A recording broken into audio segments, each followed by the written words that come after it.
오늘은 가치동을 만들어 봤습니다. 요리만 보고 싶으신 분들은 35초부터, 장사하시는 분들은 6분 20초부터 시청해 주셔도 됩니다. 혹시 저녁에만 장사하시는 분들 계신가요? 가끔씩 가게를 보면은 아깝다라는 생각이 들 때가 있는데요. 저녁만 하니까 점심때라도 뭐라도 팔아볼까 그런 생각 들지 않으세요? 그런데 막상 점심을 팔려고 하면 인력도 배치해야지, 메뉴도 개발해야지, 손도 많이 가고 신경 써야 될 게 한둘이 아닙니다. 그래서 최대한 간단히 만들어 봤습니다. 원가율 33%, 제조 가격 4,000원입니다. 우선 오늘은 가치동 진행할 거고요. 가치동에 쓰이는 재료는 오늘은 계란 반죽 대신에 바타믹스라고 하는 접착제 역할을 하는 반죽, 그리고 빵가루 사용할 거고요. 밑간하기 위한 소금, 후추, 그리고 건고추, 쪽파, 그리고 마지막으로 돈부리 저희 소스까지. 명칭은 돈부리 소스지만 뭐 텐동, 가치동 다양한 일본식 덮밥에 사용할 수 있습니다. 네, 오늘 가치동에 쓸 부위는 제가 두 가지 일부러 준비했는데요. 하나는 목살이고 하나는 등심.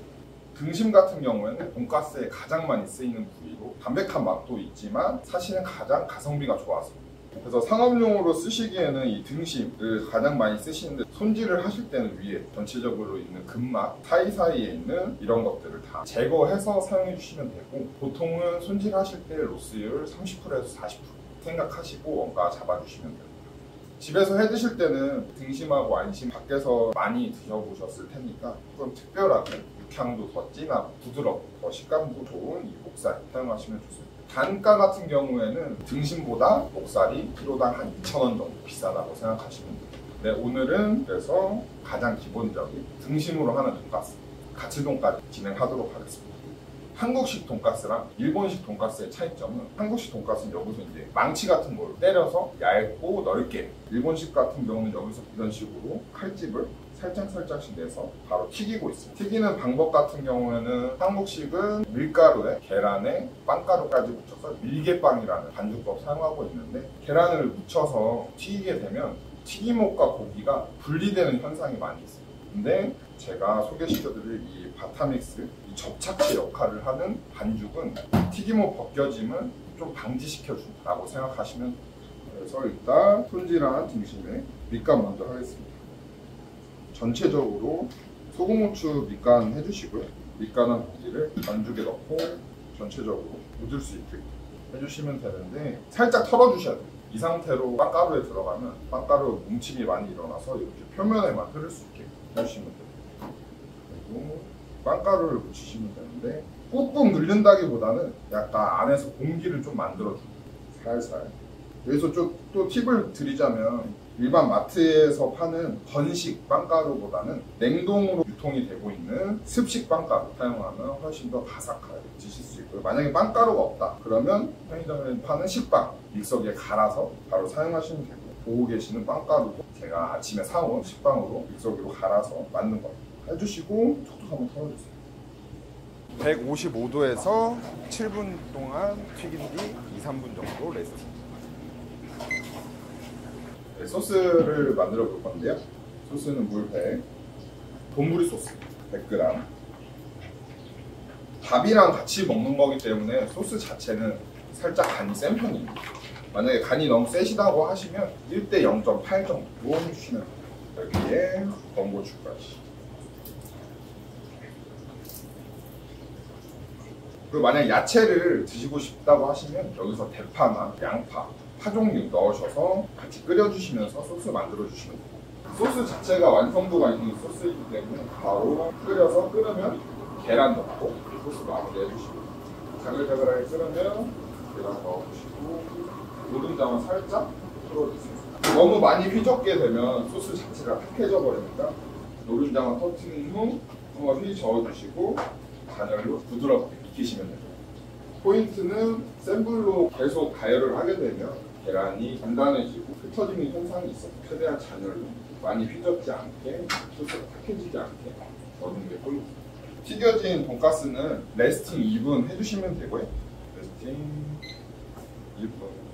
잔열로 살을 부드럽게 익히는 단계고요.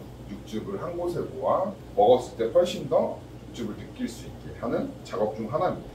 네, 레스팅이 끝난 돈가스는 잘라주시고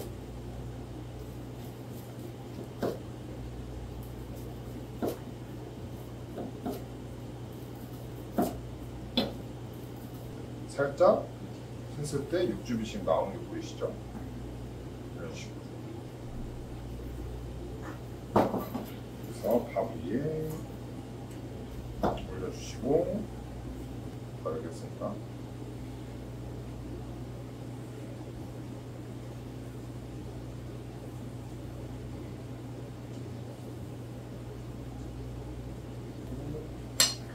마지막으로 쪽파, 고추까지. 이 그릇을 놓는 이유는 손님들이 돈가스를 접시에 올려 드실 수 있도록 하는 용도. 그리고 팁을 드리자면 노른자가 완전히 익는 것보다 이런 식으로 약간 반숙 형태를 띠거나 노른자만 따로 분리해서 마지막에 올려주는 방법도 있습니다.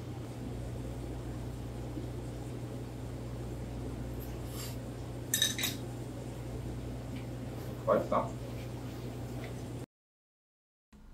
간단한 덮밥 형태의 가치동이었고요. 이 가치동의 핵심 목적은 점심으로 인근 직장인을 유입시켜서 좋은 인상을 주고 차후 저녁 매출로 돌리기 위함입니다. 유인용 미끼 메뉴라고 보시면 될 것 같고요. 운영의 핵심은 세 가지였습니다. 첫 번째는 1인으로도 운영할 만큼 간단해야 된다. 두 번째, 점심을 대비해야 하니 빠르게 나와야 한다. 세 번째, 합리적 가격으로 제공할 수 있어야 한다.